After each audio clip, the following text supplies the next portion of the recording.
പണ്ട് പറയുന്നത് എന്താ, കേരള കോൺഗ്രസ് ബി ഉണ്ട്, ബാലകൃഷ്ണപിള്ളയും മോനും മാത്രം. ഇനി ആ മണ്ടത്തരം പറയണ്ട. കേരള കോൺഗ്രസ് ബിയിൽ എത്ര പേരുണ്ടെന്ന് കമ്പ്യൂട്ടർ ലിസ്റ്റ് തരാൻ കഴിയുന്ന, ഈ പാർട്ടിയിൽ എത്ര പേരുണ്ടെന്ന് കമ്പ്യൂട്ടർ ലിസ്റ്റ് അടിച്ചു തരാൻ കഴിയുന്ന ഇന്ത്യയിലെ ആദ്യത്തെ പാർട്ടിയാണ് കേരള കോൺഗ്രസ് ബി. നമ്മുടെ മെമ്പർഷിപ്പ് കോൺഗ്രസ്സുകാർ ചെയ്യുന്നതിനൊക്കെ മുട്ടയെ വെച്ച് എഴുതിയെടുക്കുന്ന മെമ്പർഷിപ്പ് അല്ല. ഒരു മെമ്പർഷിപ്പിന് 25 രൂപയാണ്. ഭരണഘടന ഭേദഗതി ചെയ്താൽ നമ്മൾ ആ മെമ്പർഷിപ്പിന് ഫോട്ടോ കൊടുക്കണം, ഐഡന്റിറ്റി കാർഡ് കൊടുക്കണം, ഫോൺ നമ്പർ കൊടുക്കണം, ഇമെയിൽ ഐ ഡി ഉണ്ടെങ്കിൽ അത് കൊടുക്കണം.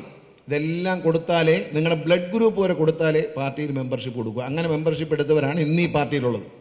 ഒരു കാര്യം ഞാൻ ഉറപ്പിച്ച് പറയാം, വലിയ പാർട്ടിയൊന്നും അല്ലെങ്കിലും കേരളത്തിലെ 30-35 മണ്ഡലങ്ങളിൽ 2000-ലധികം നിയോജക മണ്ഡലങ്ങൾ, അസംബ്ലി മണ്ഡലങ്ങളിൽ 2000-ലധികം സജീവ അംഗങ്ങളുണ്ട്. അവരോരോരുത്തരും ഓരോ വോട്ട് ഷിഫ്റ്റ് ചെയ്യാൻ കഴിഞ്ഞാൽ 4000 വോട്ട് നമ്മുടെ കയ്യിലുണ്ട്. അതിൽ 20 മണ്ഡലങ്ങളിൽ നമുക്ക് 5000-ഓളം ആളുകളുണ്ട്. 35 സ്ഥലങ്ങളിൽ 2000 എടുക്കാം. 20 സ്ഥലങ്ങളിൽ, ഈ 35 തന്നെ അതിലൊരു 20 സ്ഥലങ്ങളിൽ അല്ല 140 മണ്ഡലങ്ങളിലും പന്തലിച്ച് നിൽക്കുന്ന ഒരു അഖില ലോക പാർട്ടിയാണ് എന്ന് ഞാൻ പറയില്ല. പക്ഷേ ഈ 35 മണ്ഡലങ്ങളിൽ 20 മണ്ഡലങ്ങളിൽ 5000 സജീവാംഗങ്ങൾ, ഫോട്ടോ പതിച്ച മെമ്പർഷിപ്പുള്ള സജീവാംഗങ്ങൾ നമുക്കുണ്ട് 20 മണ്ഡലങ്ങളിൽ. അപ്പോൾ 20 മണ്ഡലങ്ങളിൽ ഒരു തിരഞ്ഞെടുപ്പിൽ ശക്തമായ ഒരു ഡിസിഷൻ ഫാക്ടറാകാൻ കഴിയുന്ന ഒരു പാർട്ടിയാണ് നമ്മൾ. ഇത് കമ്പ്യൂട്ടർ ഡേറ്റ വെച്ചിട്ടാണ് പറയുന്നത്, അല്ലാതെ കള്ളത്തരം നമ്മൾ കൊണ്ടുവന്നാൽ. ഈയിടെ ഞാൻ കോഴിക്കോട് ചെന്നപ്പോൾ ജില്ലാ പ്രസിഡന്റ് പറഞ്ഞു, സാറേ 200 മെമ്പർഷിപ്പ് ഉണ്ട്. എവിടെ?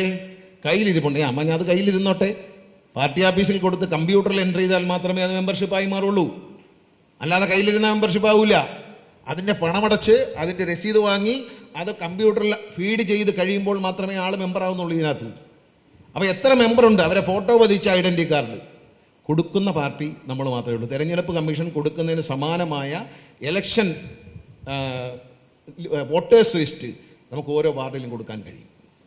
എല്ലായിടത്തും നമുക്ക് ആളുള്ള ഒരു പാർട്ടിയല്ല, പക്ഷേ നമുക്ക് വലിയ സ്വാധീനം, നിങ്ങൾ ഇവിടെ ഇരിക്കുന്ന നേതാക്കന്മാർക്ക് ഒരു രാഷ്ട്രീയ പാർട്ടിയുടെ നേതാവെന്ന നിലയിലോ ഒരു ജനപ്രതിനിധി എന്ന നിലയിലോ അതിനുപരിയായി ഒരുപാട് സ്വാധീനം ചെലുത്താൻ കഴിയുന്നവരാണ് നിങ്ങൾ എന്ന് ഓർത്തുകൊണ്ട് വേണം ഇനിയുള്ള നാളുകളിൽ പ്രവർത്തനത്തെക്കുറിച്ച് വിശദമായി നെടുവന്നൂർ വായിക്കും.